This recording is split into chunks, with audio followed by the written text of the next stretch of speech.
తత్వేద nested రియాలిటీకి స్వాగతం. చివరి వరకు చూడండి.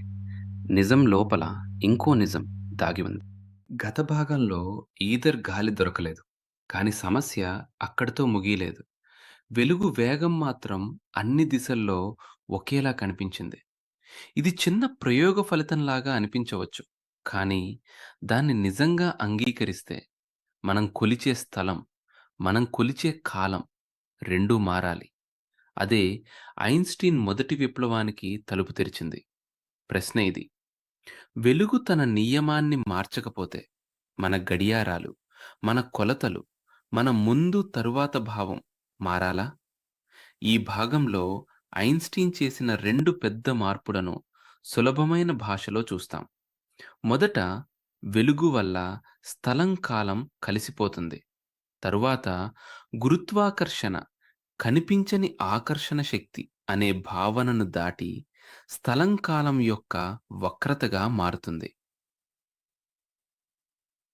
ఐన్‌స్టీన్ మొదటి విప్లవం 2 సరళమైన నియమాలపై నిలబడింది. 1 సమానంగా కదులుతున్న ప్రతి పరిశీలకుడికి భౌతిక శాస్త్ర నియమాలు ఒకేలా ఉండాలి. రెండోది, వెలుగు వేగం అందరికీ ఒకేలా కొలవబడాలి. వినడానికి ఇది చాలా అమాయకంగా ఉంటుంది. కానీ దీని ప్రభావం తీవ్రంగా ఉంటుంది. మీరు నిలబడి ఉన్నా, మరొకరు వేగంగా కదులుతున్నా, వెలుగు కిరణం విషయంలో ప్రకృతి ఎవరికీ ప్రత్యేక హక్కు ఇవ్వదు. అందరికీ అదే వేగం. అప్పుడు తేడా ఎక్కడికి వెళ్తుంది? అది గడియారాల్లోకి వెళ్తుంది. అది దూరాల కొలతల్లోకి వెళ్తుంది. ఒకరికి ఒకేసారి జరిగిన 2 సంఘటనలు మరొకరికి కొద్దిగా ముందు తరువాతగా కనిపించవచ్చు. ఇది ఊహ కాదు. ఇది వెలుగు వేగాన్ని నిజంగా స్థిరంగా తీసుకున్నప్పుడు వచ్చే కొలతల గణితం. స్థలం ఒక్కటిగా, కాలం ఒక్కటిగా కాకుండా స్థల కాలం అనే ఒకే నిర్మాణంగా కనిపించడం ఇక్కడ మొదలవుతుంది. ప్రత్యేక సాపేక్షతలో ఆశ్చర్యం ఏమిటంటే, ఇది గడియారాన్ని మాయగా మార్చదు. గడియారం తప్పు చూపదు. కానీ ఏ గడియారం ఏ ఫ్రేమ్‌లో ఉందో ప్రకృతి లెక్కలోకి తీసుకుంటుంది. కదులుతున్న గడియారం నిలబడి చూసే మనకు కొంచెం నెమ్మదిగా నడుస్తున్నట్టు కనిపించవచ్చు.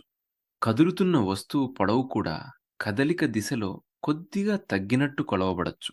సాధారణ వేగాల్లో ఇవి కనిపించనంత చిన్నవి. కానీ వెలుగు వేగానికి దగ్గరగా వెళ్తే ఇవి కథ కాదు, కొలతల నిజం. ఇక్కడ మరో ముఖ్యమైన పాఠం ఉంది. ఇది ఇప్పుడే జరిగింది అనే మాట ప్రతి ఒక్కరికి ఒకేలా ఉండాల్సిన అవసరం లేదు. దూరంగా ఉన్న 2 సంఘటనలు ఒకరికి ఒకేసారి అనిపిస్తే, కదులుతున్న మరో పరిశీలకుడికి అవి వరుసగా జరిగాయి అనిపించవచ్చు. అందుకే ఐన్‌స్టీన్ మొదటి విప్లవం ఖాళీ స్థలాన్ని మార్చలేదు అనుకోవద్దు. అది మన కొలతల పునాది మార్చింది. స్థలం మరియు కాలం కలిసి ఒకే నిర్మాణమయ్యాయి. ఐన్‌స్టీన్ రెండో విప్లవం గురుత్వాకర్షణ గురించి. న్యూటన్ దగ్గర గురుత్వాకర్షణ దూరం నుంచే పనిచేసే ఆకర్షణ శక్తి. భూమి చంద్రుడిని ఆకర్షిస్తుంది. సూర్యుడు గ్రహాలను తన వైపు ఆకర్షిస్తాడు. కానీ ఐన్‌స్టీన్ ఒక విచిత్రమైన ఆలోచనను చాలా సీరియస్‌గా తీసుకున్నాడు. మీరు మూసిన ఎలివేటర్‌లో ఉంటే అది పైకి వేగవృద్ధితో కదులుతోందా?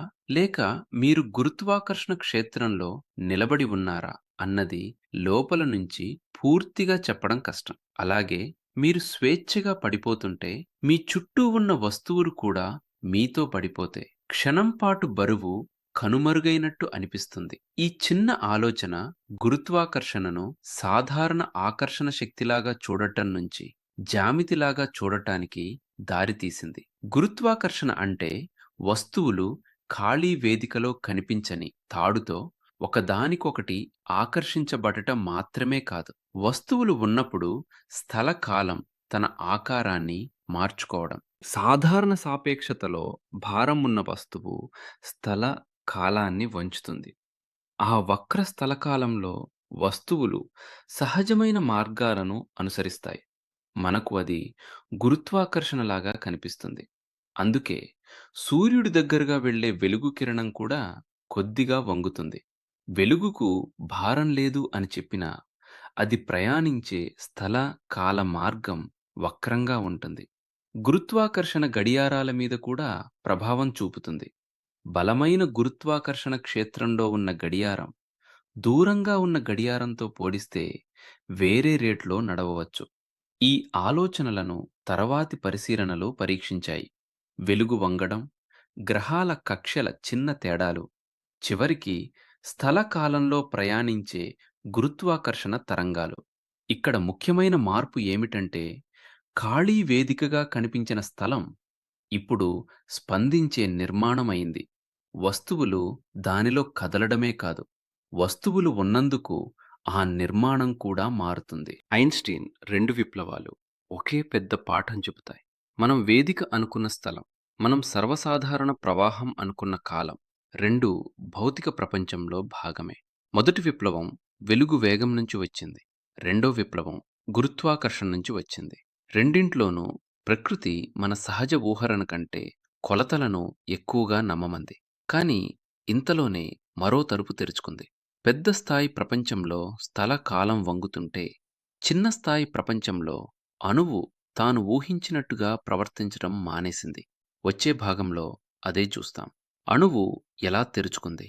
వెలుగు మరియు పదార్థం ఎందుకు మరింత విచిత్రంగా మారాయి? ఈ సిరీస్‌ను తెలుగులో కొనసాగించాలంటే తత్వేదాను సబ్స్క్రైబ్ చేయండి. ఈ భాగం స్పష్టంగా అనిపిస్తే లైక్ చేయండి. శాస్త్రం ఇష్టపడే ఒక మిత్రుడికి షేర్ చేయండి. కామెంట్స్‌లో చెప్పండి. ఐన్‌స్టీన్‌లో మీకు పెద్ద షాక్ ఏది? కాలమా? లేక గురుత్వమా?